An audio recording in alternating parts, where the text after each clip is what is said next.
When a scientist's teleportation experiment goes wrong, she keeps crash landing on the same stranger. But what if it's not an accident? Jake had always been the type of person who liked things to stay the same. Every morning at 7:15, he would sit on the same wooden bench in Riverside Park with his coffee and phone. He would read the news, check his emails, and watch people walk their dogs before heading to work at the insurance office downtown. This morning routine had become really important to him over the past 6 months. After his divorce was finalized, everything in his life felt upside down. His apartment was too quiet, his weekends were too empty, and even his favorite restaurant didn't taste the same anymore. But this 1 hour on the bench? That was his safe space. The park was peaceful at this time of day. A few joggers would pass by. An elderly man fed the pigeons near the fountain, and Mrs. Rodriguez walked her tiny dog along the same path every single morning. Jake liked knowing what to expect. That Tuesday morning started exactly like every other Tuesday. Jake sat down on his bench, opened his coffee, and pulled out his phone. The weather app said it would be sunny all day. Perfect. He scrolled through the morning news, sipping his coffee and enjoying the quiet sounds of the park waking up. Then something impossible happened. A bright purple light flashed in the air about 3 feet above his bench. It was so bright that Jake had to close his eyes for a second. When he opened them, a young woman in a white lab coat was falling directly toward him. Before Jake could even think about moving, she crashed right into him. His coffee went flying everywhere, splashing across the bench and onto the ground. His phone flew out of his hands and skittered across the concrete path. Both of them tumbled off the bench in a mess of arms, legs, and lab coat. Jake found himself flat on his back on the grass with a complete stranger lying on top of him. She had wild, curly brown hair that was slightly burned at the edges, and she smelled like something electrical had just happened, like the air after lightning strikes. "Oh no, oh no, oh no," the woman said, scrambling to get off him. "I am so sorry. This wasn't supposed to happen at all." Jake just stared at her. He was sure he was losing his mind. People didn't just appear out of thin air. That wasn't how the world worked.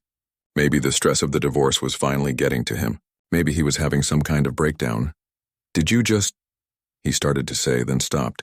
How do you even ask someone if they just materialized out of nowhere? The woman was now standing beside him, brushing grass and leaves off his jacket with shaking hands. "I know this looks really weird," she said quickly. "My name is Dr. Lisa Park. I work at the university physics lab about 10 minutes from here. I've been working on this experimental transportation technology and something went very wrong with the coordinates." Jake sat up slowly, checking to make sure nothing was broken. His coffee was completely gone, soaked into the ground around the bench. His phone had a new crack across the screen, but other than feeling confused and slightly dizzy, he seemed to be okay. "Transportation technology," he repeated. Dr. Park nodded, her face red with embarrassment. "I know it sounds crazy. It is crazy. But I've been working on quantum teleportation for the past 2 years. The idea is that you can move instantly from one place to another using quantum physics. It's all very complicated, but basically you disappear from one spot and reappear in another spot." Jake looked around the park to see if anyone else had witnessed what just happened. But it was still early, and the few people who were around were too far away to have seen anything clearly. Mrs. Rodriguez was still walking her dog near the fountain, completely unaware that someone had just fallen out of the sky. "So you're telling me," Jake said slowly, "that you just teleported here? Like Star Trek style?" "More like quantum physics style, but yes," Dr. Park said. "And I was supposed to teleport to the empty field behind the community center, not on top of a person sitting on a bench. I'm really sorry about this. I know it's hard to believe." Jake picked up his cracked phone and tried to turn it on. The screen flickered and went black. "Well, it's definitely broken," he said. "I'll pay for that," Dr. Park said immediately. "It's completely my fault. I'll buy you a new phone and I'll pay for your dry cleaning too. Your jacket got grass stains on it." Jake looked down at his jacket. Sure enough, there were green smudges all over it. He'd have to change clothes before work now, which meant his whole morning routine was ruined. But as he looked at Dr. Park, who seemed genuinely upset about the accident, he found that he wasn't really angry. "It's okay," he said. "These things happen, I guess." Though he'd never heard of these particular things happening to anyone before. Dr. Park pulled a business card out of her lab coat pocket. "Here's my contact information. Please send me the bill for the phone and the dry cleaning. And again, I'm really sorry. This was supposed to be a controlled test in a completely empty area. Jake took the card. It looked official with the university logo and everything. Dr. Lisa Park Quantum Physics Research, it said. Can I ask you something? Jake said, Of course. Is this going to happen again? Are you going to keep accidentally teleporting on top of random people? Dr. Park shook her head firmly. No, absolutely not. This was a one-time malfunction. I'm going back to the lab right now to figure out what went wrong and make sure it never happens again. You'll never see me again, I promise. Jake wasn't sure why, but that promise made him feel a little disappointed. Meeting someone who could teleport was definitely the most interesting thing that had happened to him in months. Okay, he said. Good luck with your research then. Dr. Park smiled, though she still looked embarrassed. Thank you for being so understanding about this. Most people would probably call the police or something. She walked away quickly, leaving Jake sitting alone on his bench with his broken phone and coffee-stained clothes. He looked up at the spot where she had appeared, but there was nothing there now except empty air and morning sunlight. For the rest of the day, Jake couldn't stop thinking about what had happened. At work, he kept checking Dr. Park's business card to make sure he hadn't imagined the whole thing. But there it was, real as anything. That night, Jake found himself looking forward to his morning routine for the first time in months. Not because he wanted his peaceful routine back, but because he was secretly hoping something unexpected might happen again. 3 days passed without any purple flashes or falling scientists. Jake almost convinced himself the whole thing had been some kind of stress-related hallucination. Maybe the divorce really was affecting him more than he thought. People don't just teleport out of thin air, right? On Thursday morning, Jake decided to change his routine slightly. Instead of sitting on the park bench, he went to Corner Cafe, a small coffee shop 2 blocks away from his usual spot. He figured if he was losing his mind, at least he could lose it somewhere with better coffee and fresh pastries. The cafe was busy but not crowded. Jake found a small table near the window where he could watch people walking to work.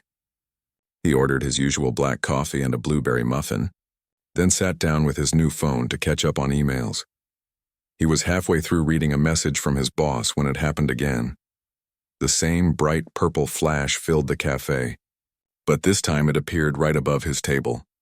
Before Jake could react, Dr. Lisa Park came tumbling out of thin air and landed directly in his lap. This time she was holding a sandwich.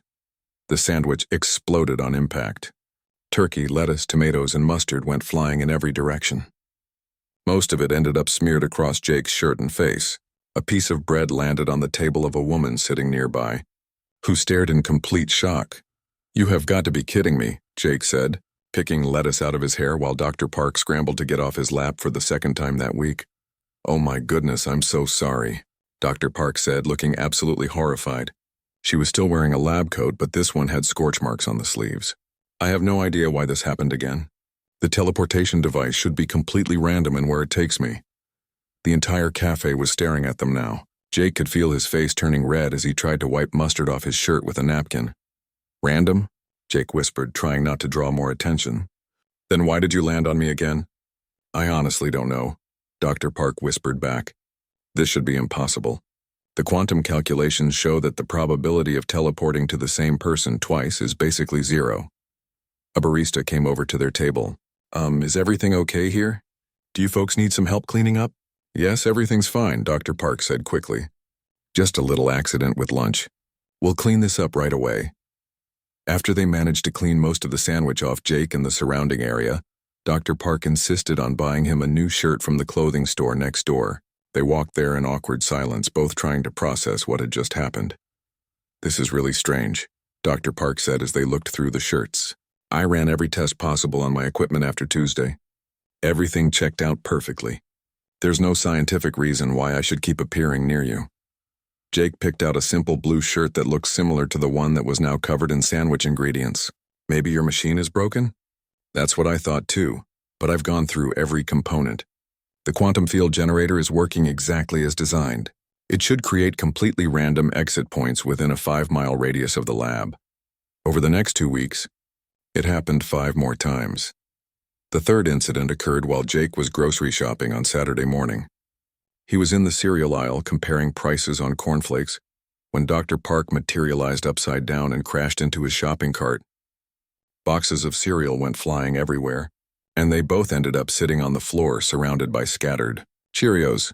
The fourth time happened while Jake was getting gas at a station near his apartment. Dr. Park appeared 3 feet above his car and landed on the roof with a loud thud that left a small dent. The gas station attendant thought someone had jumped off the building next door. The fifth incident was probably the most embarrassing. Jake had finally worked up the courage to go on a date with Amy, a woman from his office who had been asking him out for months. They were having dinner at a nice Italian restaurant when Dr. Park suddenly appeared right between them on the table, scattering plates of pasta and knocking over a candle. Amy screamed and jumped backward, her chair falling over. Other diners turned to stare as Dr. Park, covered in marinara sauce, tried to apologize while climbing off the table. "Jake, what is going on?" Amy demanded. "Who is this woman? Are you cheating on me with some kind of magician?" "I can explain," Jake started to say, but Amy was already grabbing her purse. "Don't bother," she said. "I don't know what kind of weird game you're playing, but I'm not interested." She stormed out of the restaurant, leaving Jake alone with Dr. Park, who was still picking noodles out of her hair. After that disaster, Dr. Park started sending Jake text messages before she planned to test her teleportation device. But the timing was still completely unpredictable.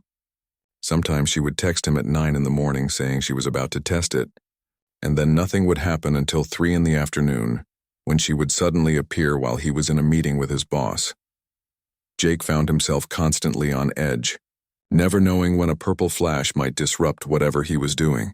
His coworkers started making jokes about his bad luck after Dr. Park accidentally teleported into the office break room while Jake was making coffee, but there was something else happening that Jake didn't want to admit even to himself. Despite all the chaos and embarrassment, he was starting to look forward to Dr. Park's unexpected appearances.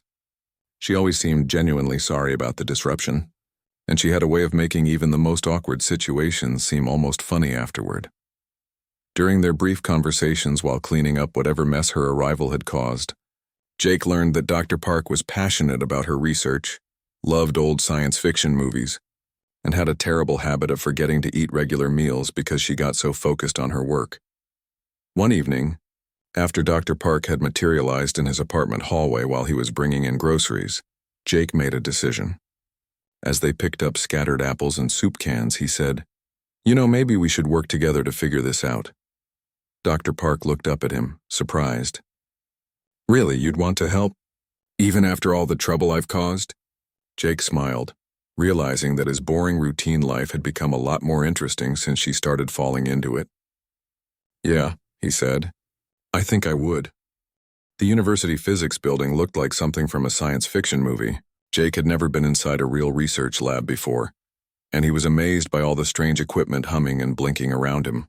There were computers everywhere, whiteboards covered with equations that made his head spin, and machines that looked like they belonged on a spaceship. Dr. Park led him through a maze of hallways to her lab. "Welcome to my world," she said, gesturing at the chaos of wires, screens, and metal boxes. "It's not much to look at, but this is where all the magic happens." Jake stared at a large metal device in the center of the room that was surrounded by thick cables. "Is that the teleportation machine?" "That's the quantum field generator," Dr. Park said proudly. "It took me 2 years to build. The theory behind it is actually pretty simple, but making it work in practice has been incredibly difficult." She walked over to a whiteboard covered with numbers and symbols. "See, the basic idea is that everything in the universe is made up of tiny particles called quantum particles. These particles can exist in multiple places at the same time until you observe them. My machine creates a quantum field that can move these particles instantly from one location to another." Jake nodded, though he only understood about half of what she was saying. "And it's supposed to be random where you end up?" "Exactly," Dr. Park said. "I programmed it to select random coordinates within a 5-mile radius of the lab. There should be absolutely no pattern to where I appear, but somehow I keep ending up wherever you are." Just then, another person walked into the lab. She was a woman about the same age as Dr. Park, wearing jeans and a university t-shirt, and she looked at Jake with curiosity. "You must be the famous Jake," she said with a smile. "I'm Dr. Kim Chen, Lisa's research partner. I've heard all about your unusual meetings." Jake shook her hand. "Nice to meet you." Though I have to say, being famous for getting teleported on isn't exactly what I had in mind for my life. Dr. Chen laughed. I have to admit I was pretty skeptical when Lisa first told me about the teleportation accidents. But then I saw it happen with my own eyes last week when she appeared right on top of you in the faculty cafeteria. That was definitely something you don't see every day. You were there for that? Jake asked, remembering how Dr. Park had materialized while he was visiting the campus coffee shop and ended up knocking over his lunch tray. I was sitting 2 tables away, Dr. Chen said. I think I spilled coffee on myself from laughing so hard. Dr. Park looked embarrassed. Kim thought it was hilarious. She said it was like watching a real-life cartoon. Because it kind of was, Dr. Chen said. But it also made me realize that Lisa wasn't making this up. Something really strange is happening here and we need to figure out what. Dr. Park had Jake sit in a chair next to the quantum field generator while she attached various sensors to his arms and chest. These will measure your body's electromagnetic field and other biological signals, she explained. I want to see if there's something unique about you that might be attracting the teleportation beam. For the next hour, Jake submitted to various tests and scans, while Dr. Park and Dr. Chen took measurements and ran computer analyses. Some of the tests were simple, like checking his pulse and blood pressure. Others involved strange machines that beeped and hummed while scanning his body. Finally, Dr. Park looked up from her computer screen with an expression of surprise. This is interesting, she said. What did you find? Jake asked. Your blood work shows something unusual, Dr. Park said, pointing at numbers on her screen. You have an extremely high concentration of iron in your blood, much higher than normal. Dr. Chen came over to look at the results. How high are we talking? About 3 times the normal level, Dr. Park said. Jake, have you ever been told you have a condition called hereditary hemochromatosis? Jake shook his head. I've never heard of that. What does it mean? It's a genetic condition where your body absorbs too much iron from food, Dr. Park explained. Most people with mild cases never even know they have it. But in your case, all that extra iron in your blood is creating a strong magnetic signature. So I'm basically a human magnet? Jake asked. That's actually not entirely wrong, Dr. Chen said, looking excited. Lisa, what if the quantum field is being attracted to Jake's magnetic signature? Instead of appearing at random coordinates, it's homing in on the strongest magnetic source in the area. Dr. Park started typing rapidly on her computer. That would explain everything. The teleportation system isn't malfunctioning at all. It's working exactly as designed, but it's getting interference from Jake's magnetic field. Jake watched the 2 scientists get more and more excited as they discussed the implications of their discovery. It was like watching people solve a puzzle that had been frustrating them for weeks. But wait, Jake said. If this is true, then why didn't it happen the first time you tested the machine? You must have tested it before that day in the park. Dr. Park paused in her typing. Actually, that was the first time I tested it outside the lab. All my previous tests were just within this room, moving small objects from one table to another. You're right, though. If you were already in the area, I should have appeared near you during those early tests, too. Dr. Chen looked thoughtful. What if the effect gets stronger with repeated exposure? Like each time Lisa teleports near Jake, it creates a stronger connection between them? You mean we're getting more connected every time this happens? Jake asked. It's possible, Dr. Park said. Quantum entanglement is a real phenomenon. When particles interact, they can become connected in ways that persist even when they're separated by large distances. Jake tried to wrap his head around what they were telling him. So every time you accidentally teleport onto me, we become more connected on a quantum level? That's our theory, Dr. Chen said, which would explain why the incidents have been getting more frequent and more precise. The first time Lisa appeared a few feet above you, but lately she's been landing directly on top of you every time. Dr. Park was quiet for a moment, looking at her computer screen. Then she said, Jake, I need to ask you something and I want you to be completely honest. Okay. How do you feel about all this? I know these accidents have been disrupting your life and causing you problems. Are you angry about it? Do you want me to find a way to stop it from happening? Jake thought about the question seriously. A month ago, his biggest concern had been whether his coffee would be the right temperature and if his favorite bench would be available. Now he was involved in cutting-edge scientific research and had 2 PhD physicists trying to figure out why he was quantum entangled with a teleportation device. His life had become completely unpredictable. He never knew when Dr. Park might appear, often at the most inconvenient times. He'd lost a potential relationship, embarrassed himself at work multiple times, and had to buy more new clothes in the past month than he usually bought in a year. But he'd also never been more interested in what might happen next. "Honestly," Jake said, "I should probably want you to fix this and make it stop. But I don't. For the first time in months, I actually look forward to getting up in the morning because I have no idea what's going to happen." Dr. Park smiled, and Jake realized that he'd been hoping she would look happy about his answer. "In that case," she said, "maybe we should focus on understanding this connection instead of trying to break it." Dr. Chen grinned. "Now this is getting really interesting." Just when Dr. Park thought she was getting closer to understanding the teleportation problem, everything started going wrong in ways she never expected. The incidents began happening more often. What started as once or twice a week had become almost daily occurrences, and they were happening at the worst possible times. On Monday morning, Jake was sitting in the most important job interview of his career. He'd been trying to get a position at Thompson Financial for months, and finally they'd called him in to meet with the senior management team. He was wearing his best suit, had prepared answers to every question he could think of, and felt confident about his chances. Was right in the middle of explaining his experience with insurance claims when the familiar purple flash filled the conference room. Dr. Park materialized directly onto the polished conference table, scattering papers and knocking over a pitcher of water that soaked into Jake's resume. The three executives stared in complete shock as Dr. Park, wearing her lab coat and safety goggles, tried to untangle herself from the mess she'd created. "I'm so sorry," she said to the room in general. "This is a teleportation experiment and the coordinates got mixed up again." One of the executives, a stern woman in her 50s, slowly turned to look at Jake. "Mr. Williams, would you care to explain what just happened?" Jake opened his mouth, but no words came out. "How do you explain quantum physics and magnetic blood conditions to people who think the most advanced technology in the office is the coffee machine?" Jake said. "It's complicated." He didn't get the job. The next disaster happened 3 days later at his nephew Tommy's 7th birthday party. Jake's sister had been planning the party for weeks, complete with a magician, a bounce house, and enough cake to feed half the neighborhood. All the kids were sitting in a circle watching the magician make a rabbit appear from his hat when Dr. Park suddenly appeared from thin air and landed right in the middle of the circle. The magician's rabbit ran away.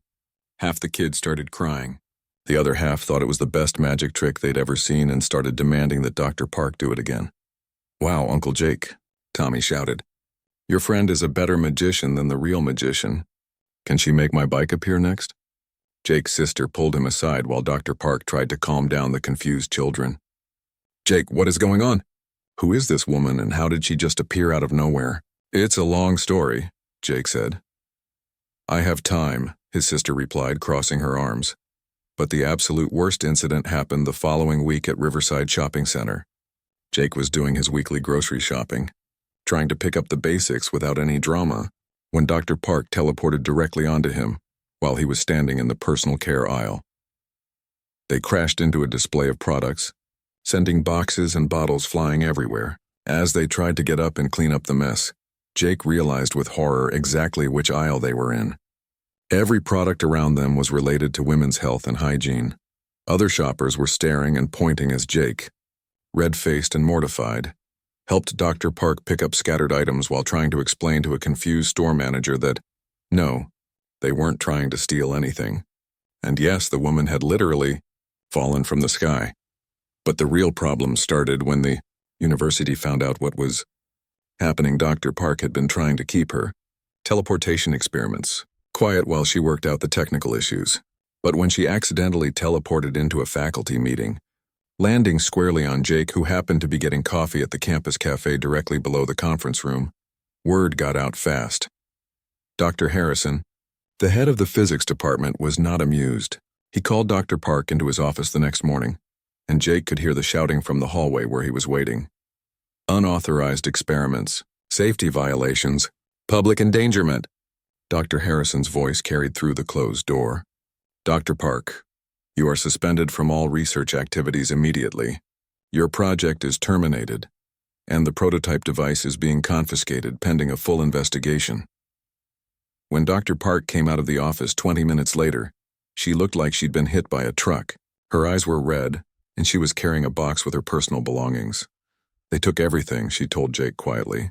All my research, my equipment, my computer files. 2 years of work just gone. Jake felt terrible for her. He knew how much the research meant to Dr. Park. It wasn't just her job. It was her passion, her dream of making a real breakthrough in science. But then something even worse happened. The confiscation of the teleportation device didn't stop the incidents. If anything, they got worse. Dr. Park appeared in Jake's apartment bathroom while he was brushing his teeth. She materialized in his car while he was driving to work, causing him to swerve and nearly hit a fire hydrant. She even appeared in the middle of a company presentation he was giving, landing on the projector and causing the screen to go blank. I don't understand it, Dr. Park said after the car incident, as they sat in a nearby parking lot trying to calm down. The device has been locked up in the university's secure storage facility. There's no way it could be sending me anywhere. Dr. Chen, who had been helping them research the problem, had a theory that made everything worse. I think the quantum entanglement has become self-sustaining, she explained when they met at her apartment that evening. The repeated teleportations have created such a strong connection between you two that it doesn't need the original device anymore. What does that mean? Jake asked. It means this might not stop, Dr. Chen said. Ever. The final straw came when Jake's ex-wife found out about the teleportation incidents. Rebecca had been looking for any excuse to challenge their custody agreement for their daughter Lily. And when she witnessed Dr. Park accidentally appear in the parking lot of Lily's school during pickup time, she saw her opportunity. Mental instability, Rebecca told Jake during an angry phone call that night. That's what my lawyer is calling it. I'm filing for full custody, and I'm using your relationship with this teleporting woman as evidence that you're not fit to take care of Lily. Jake sat in his apartment that night, staring at the ceiling and thinking about how completely his life had changed. 6 weeks ago, his biggest problem was choosing which coffee shop to visit. Now he was facing the loss of his daughter. Dr. Park had lost her career, and they were apparently stuck in some kind of quantum connection that might last forever. He should have been angry. He should have blamed Dr. Park for ruining everything. But as he thought about it, Jake realized that wasn't how he felt at all. Yes, the teleportation incidents had caused problems. Yes, his life had become chaotic and unpredictable. But it had also become interesting and meaningful in ways he'd never experienced before. For the first time since his divorce, Jake felt like he was part of something important. Dr. Park needed his help, and he found that he wanted to give it. Not just because he felt sorry for her, but because he genuinely cared about what happened to her. The question was, what were they going to do about it? With her research suspended and her equipment locked away, Dr. Park threw herself into finding a theoretical solution to their problem. She couldn't use the university lab anymore, but Dr. Chen had a small setup in her garage where she worked on personal projects. Every night for 2 weeks, Dr. Park worked until dawn, filling notebook after notebook with calculations and theories. Jake would bring her coffee and sandwiches, and sometimes just sit quietly while she worked, watching her scribble equations that looked like a foreign language to him. I think I've figured it out, she announced one Thursday morning, looking exhausted but excited. Dark circles rimmed her eyes and her hair was messier than usual, but she was smiling for the first time since losing her job. Jake looked up from the technical journal he'd been pretending to read. What did you find? Dr. Park showed him a page covered with diagrams and formulas. The quantum entanglement isn't just with your magnetic field like we thought. It's with you specifically, on a subatomic level. Every time I teleported near you, it created stronger and stronger quantum bonds between your atoms and the teleportation field. I'm not sure I understand, Jake said. Think of it like this, Dr. Park explained, grabbing 2 pencils from the desk. These pencils represent us. Normal people go through life like this. She held the pencils apart, but every time I teleported onto you, it was like tying an invisible string between us, and each incident made the string stronger and shorter. She moved the pencils closer together. Eventually, the string became so strong that it started pulling us together, even without the original teleportation device. That's why the incidents continued even after the university confiscated my equipment. Dr. Chen looked up from her own work. So the teleportations are happening because Jake and Lisa are quantum entangled? Exactly. And according to my calculations, This connection won't fade naturally for at least 6 to 18 months, maybe longer. Jake felt a strange mix of relief and disappointment. Relief because they finally understood what was happening, but disappointment because Dr. Park sounded like she wanted to fix it. But, Dr. Park continued, I think I can build a device that would sever the quantum connection permanently. It would be like cutting that invisible string. The teleportations would stop completely, and we could both go back to our normal lives. She pulled out a small electronic device that looked like a cross between a remote control and a smartphone. This is a quantum field disruptor. It took me 2 weeks to design, but Dr. Chen helped me build it yesterday. One button press and all the quantum entanglement between us disappears forever. Jake stared at the device. It was so small and simple looking, considering what it represented. And this would definitely work? According to my calculations, yes. We'd never have to worry about unexpected teleportations again. Jake picked up the device and turned it over in his hands. It was surprisingly light, such a tiny thing to have the power to change everything. But as he held it, Jake realized something that surprised him. He didn't want to use it. What if I don't want this to stop? He said quietly. Dr. Park looked shocked. What do you mean? I mean, Jake said, setting the device back down on the table. What if I don't want the teleportations to stop happening? Dr. Chen stopped working and looked at both of them with interest. Jake, think about what you're saying, Dr. Park said. These incidents have caused you nothing but trouble.